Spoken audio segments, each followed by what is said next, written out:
मेरे आज के इस चुनावी सभा में हम सबके बीच में उपस्थित सम्मानीय एकनाथ शिंदे जी, आप सबकी बहुत ही लोकप्रिय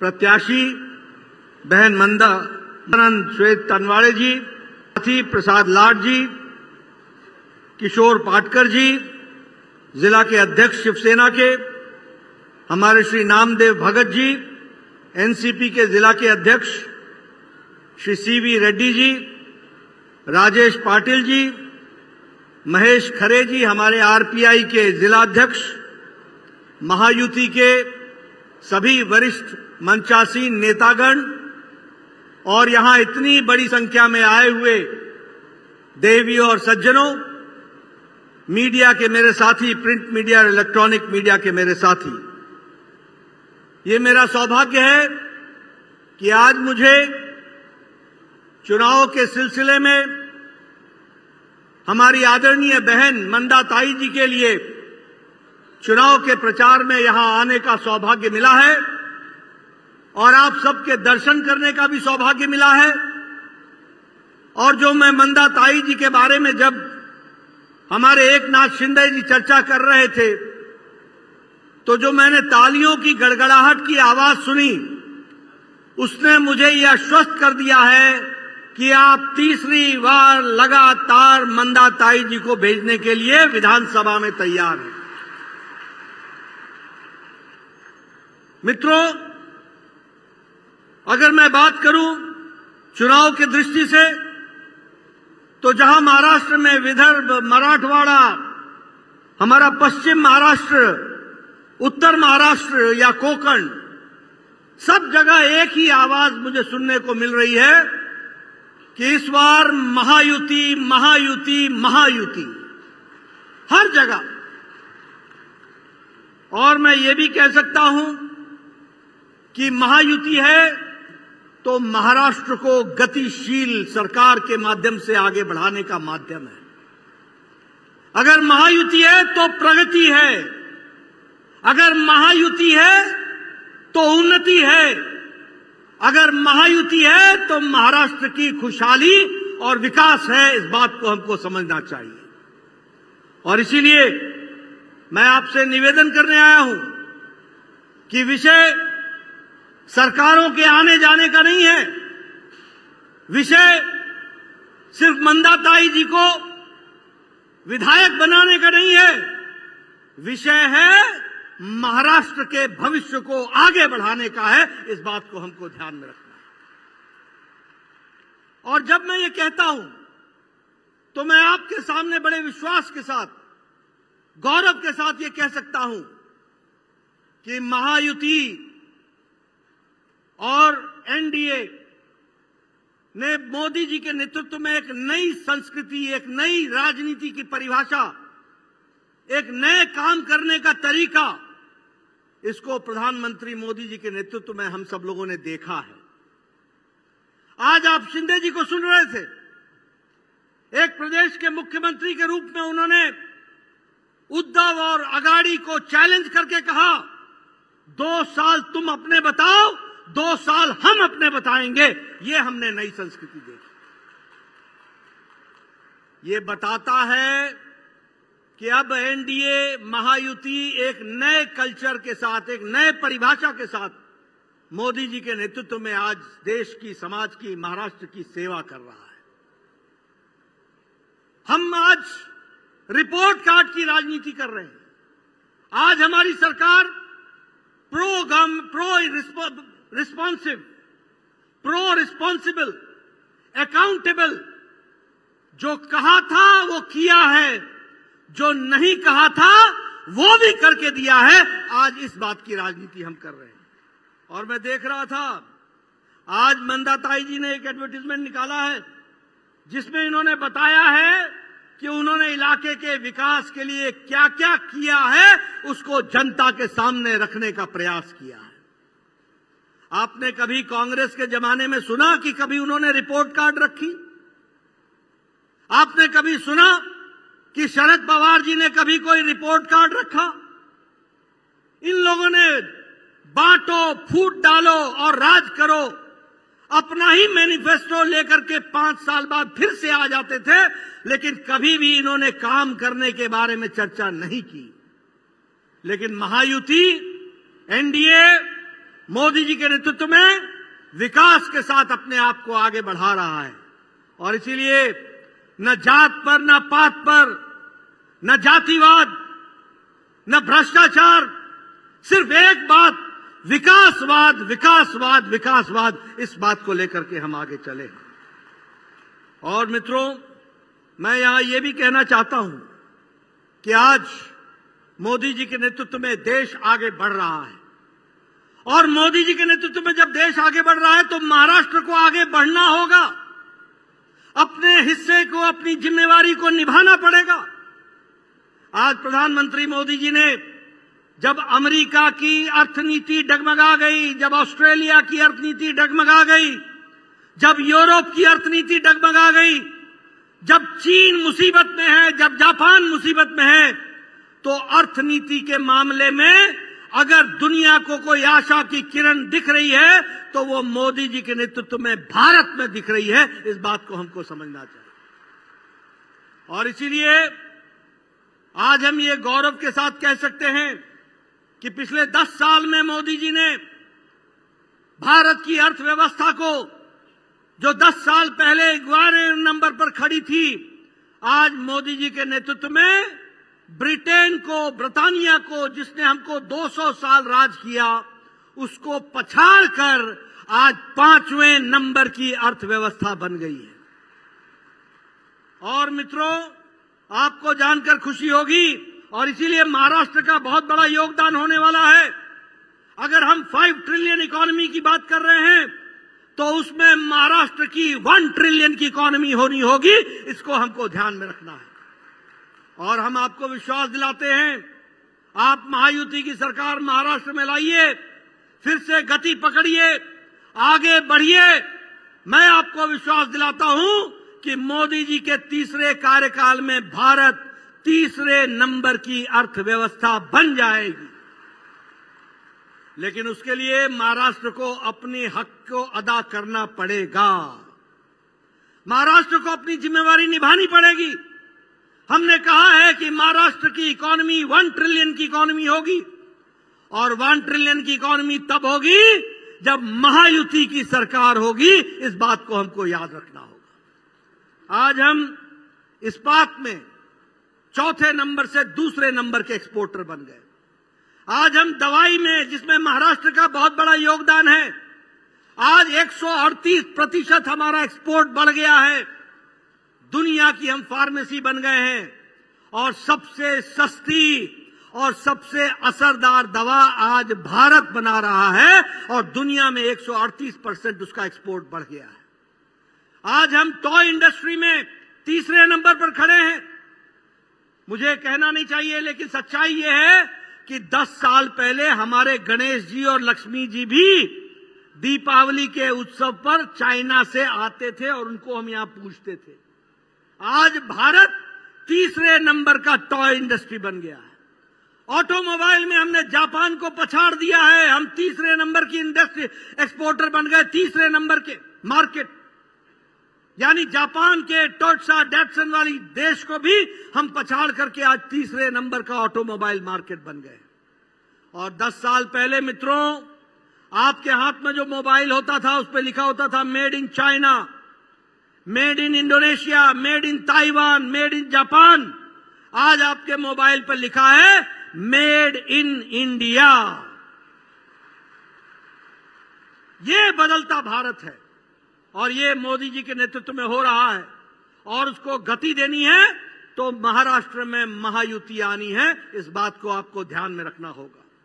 मैं यहां यह भी बताना चाहता हूं कि आज मोदी जी के नेतृत्व में और एकनाथ शिंदे जी के सहयोग से आज भारत की गरीबी में नीति आयोग बता रहा है, इंटरनेशनल मॉनिटरी फंड बता रहा है कि 25 करोड़ लोग गरीबी की रेखा से ऊपर आ गए, मध्य इनकम ग्रुप में आ गए, गरीबी की रेखा से निकल गए।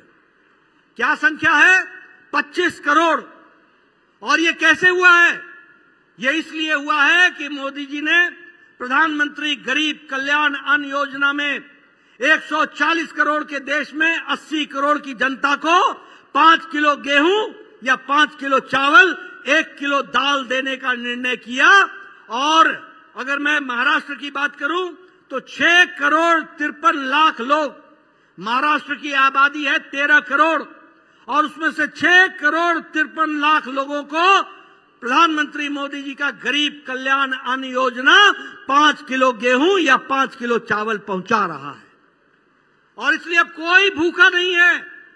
और अगर मैं बात करूं हमारे थाने जिले के, तो 33 लाख लोगों को प्रधानमंत्री गरीब कल्याण अन्न योजना में अन्न मिल रहा है।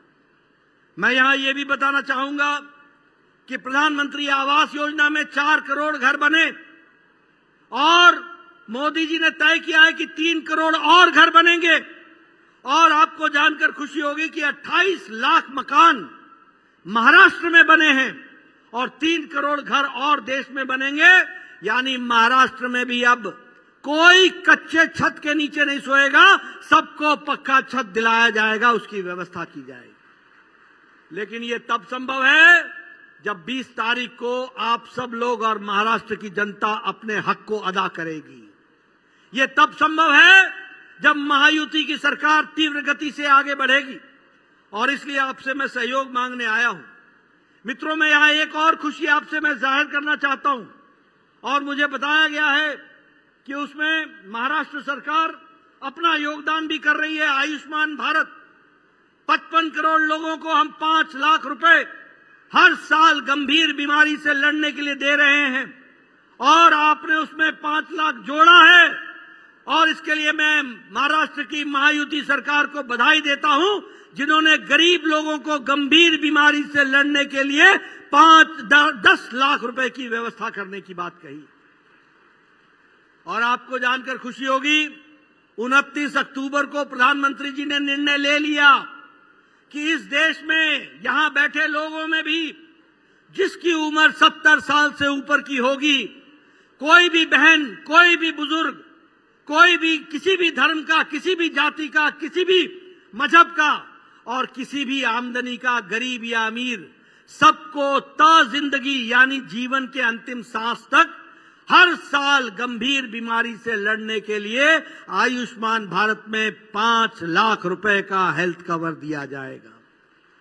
और इसीलिए आज 25 करोड़ लोग गरीबी की रेखा से ऊपर उठ चुके हैं, और इसको आगे बढ़ाना है तो महायुति लाना है। इसके लिए आपको काम करना पड़ेगा। मैं अगर महाराष्ट्र की बात करूं, आप बताइए, आजकल आपको हर जगह हाईवे दिख रहा है कि नहीं दिख रहा है? जरा जोर से बोलो, दिखता है कि नहीं दिखता है? ओवरब्रिज दिखता है कि नहीं दिखता है? अंडरपास दिखता है कि नहीं दिखता है? एलिवेटेड रोड दिखता है कि नहीं दिखता है? आपको मालूम है महाराष्ट्र में 13,000 किलोमीटर नेशनल हाईवे बना है। 13,000 किलोमीटर, 13,000 किलोमीटर। 4 ग्रीन कॉरिडोर बन रहा है, green field corridor. Mumbai Delhi का काम लगभग पूरा होने जाएगा। उसी तरीके से सोलापुर से चेन्नई, और इस तरीके से 4 national highways green field corridor 6 लेन बन रहे हैं। यानी महाराष्ट्र को हर दृष्टि से गति देने का काम अगर केंद्र सरकार कर रहा है, तो जमीन पे उतारने का काम एकनाथ शिंदे जी के नेतृत्व में महायुति कर रही है। इस बात को हमको ध्यान में रखना है। रेलवे का बजट 13 गुना बढ़ा दिया गया, महाराष्ट्र का 13 गुना, 13 टाइम्स। वंदे भारत ट्रेन, जहां 68 ट्रेनें चल रही हैं, वहां 11 ट्रेनें वंदे भारत की सुपर स्पीड वाली, वह ट्रेन आपके महाराष्ट्र से, आपके मुंबई से चल रही हैं। वंदे भारत की 11 ट्रेनें। मेट्रो के लिए उसको भी ऑपरेशनल कर दिया गया है और आगे विकास के लिए उसको जोड़ा गया है। 4 महीने पहले मोदी जी आए थे और उन्होंने महाराष्ट्र में 2 लाख करोड़ रुपए के कामों का शिलान्यास किया है, जिसको हम तीव्र गति से आगे बढ़ाएंगे। मित्रों, अगर मैं बेलापुर की बात करूं, बोलिए, आपका अटल सेतु 1800 करोड़ रुपए का बन गया कि नहीं बन गया? बन गया कि नहीं बन गया? वासी पर ब्रिज का काम शुरू हुआ कि नहीं हुआ? मित्रों, उसी तरीके से विकास के लिए आप बताइए, इंटरनेशनल नवी मुंबई का काम चल रहा है कि नहीं चल रहा है? तीव्र गति से चल रहा है कि नहीं चल रहा है? नवी मुंबई का विकास होगा कि नहीं होगा? बेलापुर का समर्थन मिलेगा कि नहीं मिलेगा? इसलिए मित्रों, हर दृष्टि से कार्य को आगे बढ़ाने का काम किया गया। अभी हमारे शिंदे जी ने आपको बताया कि हमारी बहना योजना में, लड़की बहना योजना में, लाडली बहना योजना में आपको 4 किस्त 1500 रुपए की मिली है। आप मंदाताई को जिताइए, महायुति को मजबूत कीजिए, आपको 2100 की किस्त मिलेगी अगली, ये भी आपको ध्यान में रखना है। और उसी तरीके से ओल्ड एज पेंशन वो 1500 से बढ़ा करके 2100 किया जाएगा। और सबसे बड़ी बात यह है कि हमारी आशा बहनें, आंगनवाड़ी बहनें जो हमारे स्वास्थ्य के लिए और बच्चों के लिए सबसे जरूरी काम करती हैं, उनको 1500 रुपए, 15,000 रुपए महीने का मिलेगा। इस बात की व्यवस्था की जा रही है, इसके लिए भी मैं आपको बधाई देना चाहता हूं। और हमारे नौजवानों को 10 लाख लोगों को 10,000 रुपए प्रति माह उनकी पढ़ाई के लिए दिया जाएगा, इस बात की व्यवस्था भी की जा रही है। 50 लाख लखपति दीदी बनाने का बात भी कही गई है। इसलिए हर दृष्टि से विकास को आगे बढ़ाने का काम किया गया है। और इसलिए मित्रों, आप बताइए, मंदाताई हर सुख दुख में आपके साथ खड़ी रही हैं कि नहीं रही हैं? उन्होंने आपके लिए काम किया है कि नहीं किया है? उन्होंने आपकी चिंता की है कि नहीं की है? अब 20 तारीख को आपको उनकी चिंता करनी है, इसको आपने ध्यान में रखना है। मैं एक बात और बताता हूं, महायुति एक उगा हुआ सूरज रोशनी देने वाला है और महाअघाड़ी महाराष्ट्र को अंधेरे में ढकेल देने वाला है। महायुति विकास करने के लिए, महाराष्ट्र को आगे ले जाने के लिए कृत संकल्प है और महाअघाड़ी आपकी को तकलीफों को बढ़ाने के लिए तय कर चुका है। और मैं कहने के लिए नहीं कह रहा हूं, आप बताइए, जब ये महाअघाड़ी की सरकार थी, मुंबई मेट्रो रुक गया कि नहीं रुक गया? जरा जोर से बोलो, मुंबई मेट्रो रुक गया कि नहीं रुक गया? ब्रेक लगी कि नहीं लगी? आप बताइए, बुलेट ट्रेन पर ब्रेक लगी कि नहीं लगी? आप बताइए, धारावी रीडेवलपमेंट पर ब्रेक लगी कि नहीं लगी? आप बताइए, नेशनल हाईवे पर ब्रेक लगी कि नहीं लगी? अटल सेतु के काम पर ब्रेक लगी थी कि नहीं लगी थी? कोस्टल रोड रोका था कि नहीं रोका था? अब समय आ गया है कि 20 तारीख को आपने महाअघाड़ी को ब्रेक लगा देना और महायुति को आगे बढ़ा देना, इसके लिए आपको काम करना होगा। मैं राजनीतिक दृष्टि से एक दो बातें कह करके अपनी बात को समाप्त करूंगा। मित्रों, आज जब हम एक तरफ महाअघाड़ी खड़ी है और एक तरफ महायुति खड़ी है, तो मैं बताना चाहता हूं कि महाअघाड़ी, जिसे हम छद्म धर्मनिरपेक्षता कहते हैं, स्यूडो सेकुलरिज्म कहते हैं, अपीजमेंट कहते हैं, फूट करो और राज करो की राजनीति कहते हैं, मजहब पर और धर्म के नाम पर बांट करके लोगों को राजनीति कहते हैं, इस काम को बढ़ाने का काम महाअघाड़ी ने किया है। महाअघाड़ी इस बात को लिए जानी जाती है।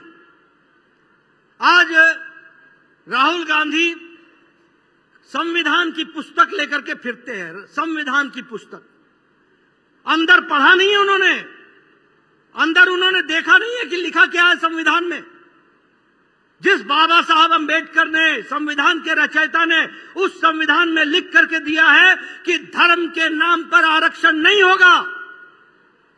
और वो कांग्रेस पार्टी आज कर्नाटक में प्राइवेट ठेकेदारों को टेंडर देने में भी 4% का आरक्षण माइनॉरिटीज के लिए रख रहे हैं। आज तेलंगाना में एससी का, एसटी का, ओबीसी का रिजर्वेशन को छीन करके पिछले दरवाजे से 4% हमारे माइनॉरिटी मुस्लिम भाइयों को देने के लिए साजिश रच रहे हैं। आप बताइए, चल देना है क्या? आप चाहते हैं कि महाराष्ट्र में भी ऐसा ही हो? जरा जोर से बोलो भाई, आप चाहते हैं कि महाराष्ट्र में ऐसा हो? अगर नहीं चाहते हैं तो एक ही रास्ता है, मोदी जी का मंत्र जिसे शिंदे जी ने उतारा है, हमारी युति ने उतारा है, सबका साथ, सबका विकास, सबका विश्वास, सबका प्रयास। हम उस बात को लेकर के चले। आप बताइए, प्रधानमंत्री किसान सम्मान निधि में कोई जात पात पर फर्क पड़ता है? आप बताइए, आवास योजना में कोई फर्क पड़ा है? आप बताइए, आयुष्मान भारत में कभी हम लोगों ने कोई फर्क किया है? और ये हर बात में फर्क लाने का काम कर रहे हैं। इसलिए संविधान की पुस्तक तो लेके घूमते हैं, लेकिन संविधान की धज्जियां उड़ाने का काम ये महाअघाड़ी और ये कांग्रेस पार्टी और राहुल गांधी के नेतृत्व में हो रहा है। मैं यहां ये भी आपको बताना चाहता हूं, ये बहुत बड़े चैंपियन मानवता के बनते हैं और ये बहुत बड़े देशभक्त बनते हैं। मैं आपको बताना चाहता हूं, आप बताइए, याद दिला रहा हूं सिर्फ आपको, आप बताइए, जेएनयू में नारा लगा था कि नहीं लगा था? अफजल हम शर्मिंदा हैं, तेरे कातिल जिंदा हैं। लगा था कि नहीं लगा था? ये नारा लगा था कि नहीं कि भारत होंगे टुकड़े टुकड़े इंशाअल्लाह इंशाअल्लाह? लगा था कि नहीं लगा था? और आप बताइए, दूसरे दिन राहुल गांधी जेएनयू में इनके साथ खड़ा हो गया था कि नहीं हो गया था? खड़ा हुआ था कि नहीं हुआ था? आप बताइए, इन्होंने उस नेता को कांग्रेस पार्टी में शामिल करके कैंडिडेट बनाया कि नहीं बनाया? ये मोहब्बत की दुकान में नफरत का सामान बेचने वाले सौदागर हैं। ये मोहब्बत की दुकान के नाम पर नफरत का सौदागर बने हैं, नफरत का सामान बेच रहे हैं, फूट डालो राजनीति करने की बात कर रहे हैं। आज अभी प्रेस कॉन्फ्रेंस कर रहे थे और मोदी जी ने कहा एक है तो सेफ है। अरे मोदी जी का एक है सेफ है का मतलब है एकता है तो हम सब सुरक्षित हैं, सबको साथ लेकर के चल रहे हैं। लेकिन तुम जब बोलते हो एक है तो सेफ है, तो तुम्हारे प्रेस कॉन्फ्रेंस में अगाड़ी के साथी भी नहीं होते, तुम एक ही होते हो और एक होते हो तो ही सेफ होते हो। इस बात को समझ लेना चाहिए, यह तुम्हारी स्थिति है।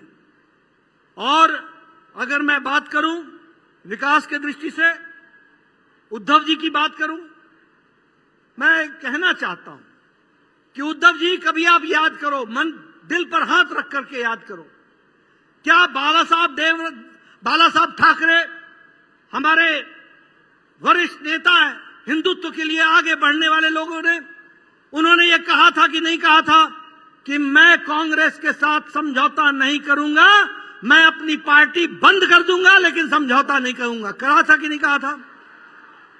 और आप उद्धव जी कांग्रेस के गोद में जाके बैठ गए, सत्ता के लिए आपका यह हाल चाल हो गया। अरे सही बात तो यह है कि असली शिवसेना तो यहां बैठी है, ये शिवसेना को लेकर के आगे बढ़ रहे हैं। अगर विचारों को आगे बढ़ाने का काम किया है तो वो एकनाथ शिंदे जी ने शिवसेना के विचार को आगे बढ़ाया। और इसलिए मुझे तो दया भी आती है उद्धव जी पर। आजकल वो बड़े गुस्से में रहते हैं, बड़े झुंझलाए हुए रहते हैं। आपने सिर्फ सत्ता के लिए, सिर्फ कुर्सी के लिए, विचारों को अपने पूज्य पिताजी के लिए, जिन्होंने सारा जीवन हिंदुत्व के लिए लगा दिया, उनकी सारी बात को आपने ताक पर रख करके आज जिस तरीके का समझौता किया है, वह समाज आपको और महाराष्ट्र कभी माफ नहीं करने वाला है, कभी माफ नहीं करेगा। और इसीलिए मैं आपसे निवेदन करने आया हूं कि आप सब लोग पूरी ताकत के साथ यहां पर मंदाताई को जो जिताएं ही जिताएं, लेकिन जहां भी हमारे महायुति के कैंडिडेट हैं, शिवसेना के कैंडिडेट हैं, हमारे अजीत पवार एनसीपी के कैंडिडेट हैं, सबको आप चुनाव जिताइए, पूरी ताकत से महायुति को लाइए और तीव्र गति से महाराष्ट्र के विकास में अपना योगदान कीजिए। इन्हीं शब्दों के साथ बहुत बहुत धन्यवाद। जय भारत, जय महाराष्ट्र।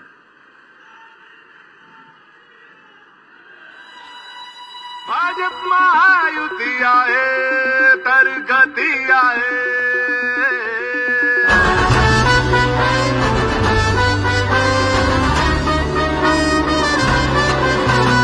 भाजप महायुति आहे तर गती आहे।